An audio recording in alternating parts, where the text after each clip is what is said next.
So come with me and we'll have a walk around one of the many Brico stores in France. If you don't know the terminology, bricolage is essentially do-it-yourself, DIY.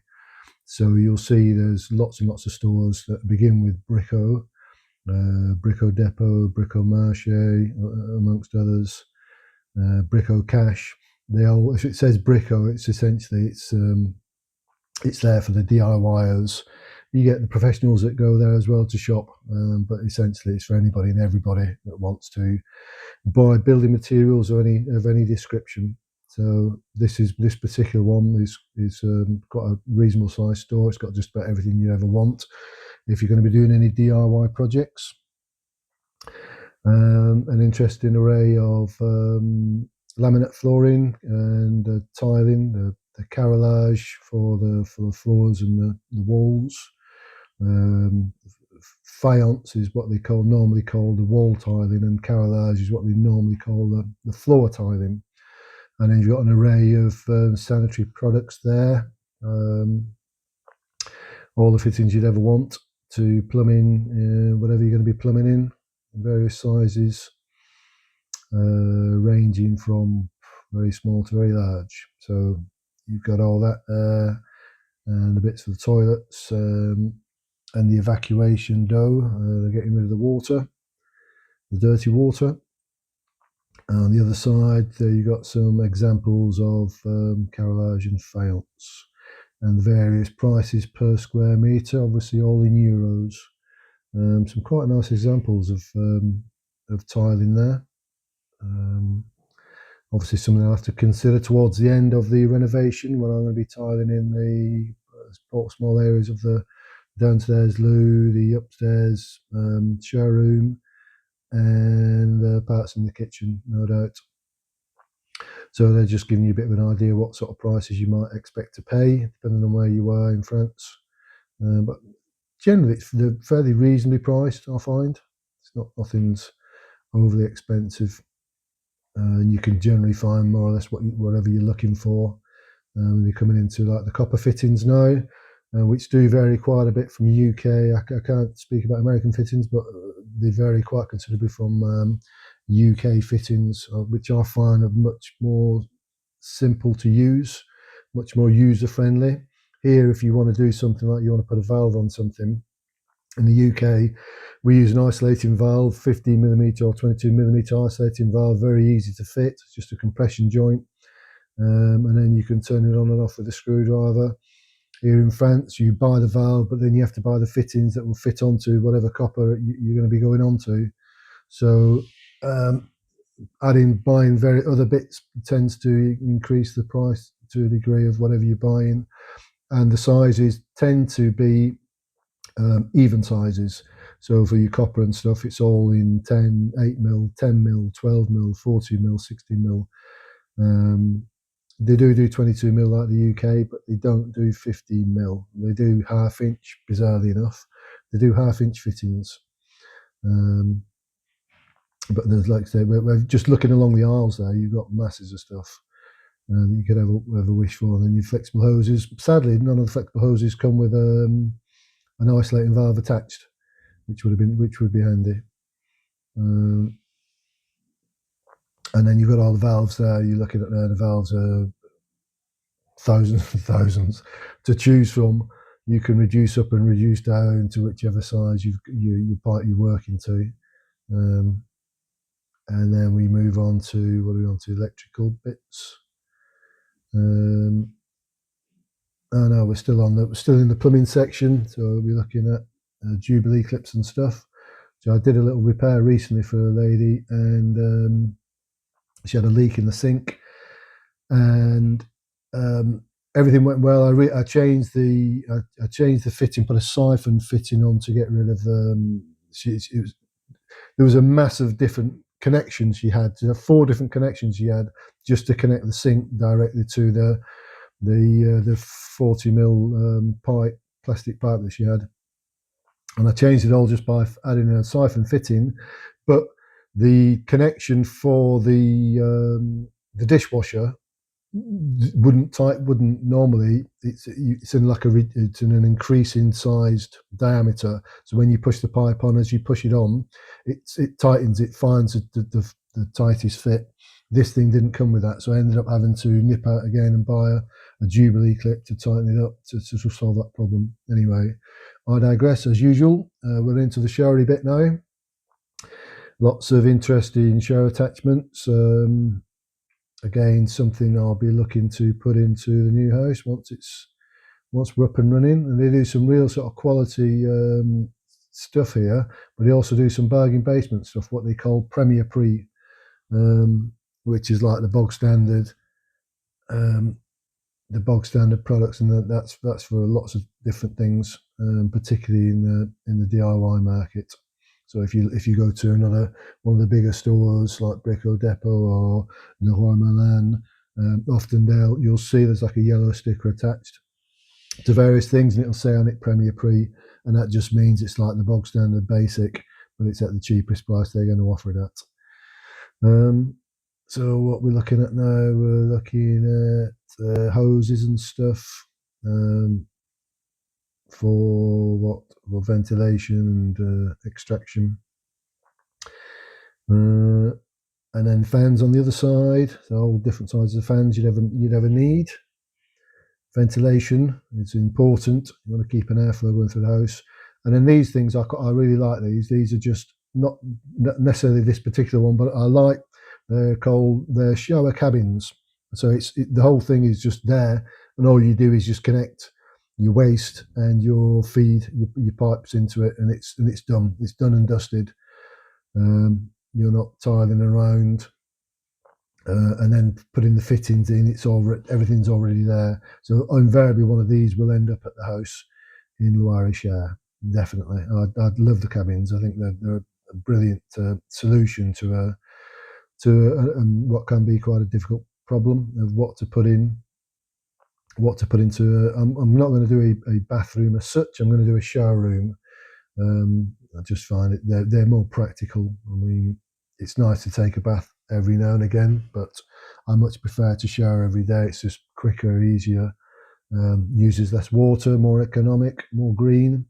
And then we've got the basins. Which are quite nice as well. They come with a different unit. You can buy the different units and the different tops.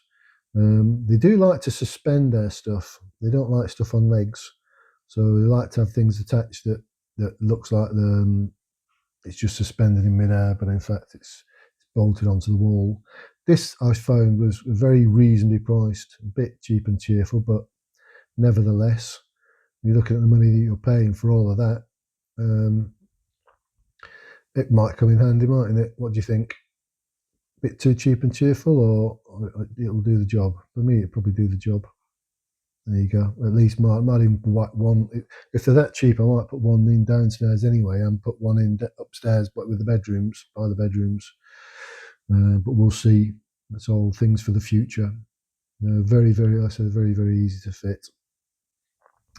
We're on to electrical stuff now. So there you've got an earthing rod, very important. Lots of houses in France don't have earthing rods attached to them, so you need to get yourself one of those. If you've bought an old house and you're going to be putting, obviously, but even the electrics in it, you buy this whacking great earthing rod which you pummel into the ground. It wants to ideally be about a metre into the ground, and it comes with a very thick section of earth cable, and that gives you the protection for your electrical system. And here we're just looking at the various fittings for sockets and stuff, or prises they call French. They're quite nice. I think the designs are quite nice. They come with an earth anyway already attached. It's kind of the opposite to the UK, where the earth is. It works because it's a three pin plug you've got in the UK, and then the earth you don't sort of. I don't know. I'm going to stop talking about that because I can't quite work out in my head how I'd explain that. Anyway, let's move on. What have we got now? So we're coming up to the consumer units and all the trips, all the disjunctures. for the various sizes. So generally speaking, it's around about 5 amp, 6 amp. If you're going to be putting your lighting in place, and then it's anything from 16 amp, 20 amp, 30 amp for your electrical circuit. And then you've got a few examples, so you can see the French tend to do each room as a separate circuit. That's why the consumer units look quite large, and there's got lots and lots of spaces for various bits. Here we're on to the various powdered stuff for cement and stuff for sticking sticking plasterboard, or doing tiling, or doing ordinary cement works. You've got all your stuff there. There's just standard cement.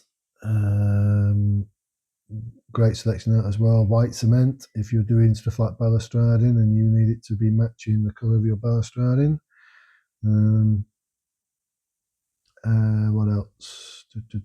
Well, just loads and loads of different stuff of whatever you'd need to be sticking. So if you're sticking carrelage, if you're sticking tiling, if you're doing render work, there you go, enduit, the facade, that's your render for the outside.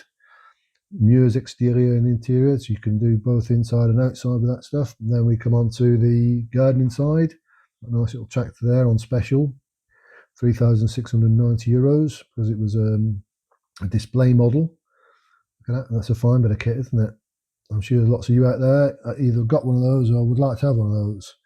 And then if you're like me and you just you're the bargain basement type, you're just going to get yourself one of these half decent lawnmowers, either electric or cordless or petrol. I quite like the petrol ones. I like the sound of an engine running. I know electric's green and everything else, but it's quite nice. And there you go, hedge trim, not hedge trimmers. You've got the strimmers, garden strimmers, debroussailleurs, as the French call them, chainsaws and stuff, which are tronçonneurs, and loads and loads of products. Obviously pushing Ryobi. Obviously Ryobi, they've just sort of taken over the cordless market, haven't they, these days? And then if you're keeping any kind of animals, or you're trying to keep animals out, you've got your electric lines there to make your electric fencing. There's more strimmers, sort of bargain basement strimmers there. And then we've got the whole array of strimmers, all of that. And then I think this entire board is dedicated to Ryobi products, which all work with the same battery. And anything and everything you'd ever want, I suppose, for doing your garden work, for getting everything nice and neat and tidy and ready for summer. It's all there. Hedge trimmers are there. Very nice too. Yeah. A little chainsaw, even power secateurs down the bottom there. Leaf blowers to tidy up in the autumn. More leaf blowers there. And then we come on to the wood burners, the poêle à bois. And these are varying in size and cost and the capacity,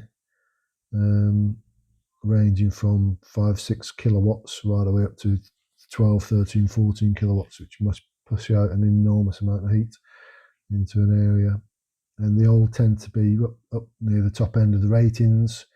I think they have to be a minimum of A rating these days to be able to be sold. And you've got a price there. It's been reduced down, taking €200 off it, which is not bad. It's quite a decent looking. It's quite aesthetically pleasing as well to look at. There you go. A few more on here, more sort of TV style ones. I don't know whether that rocks your boat or not. I don't particularly like those. I like a wood burner to be upright, like myself.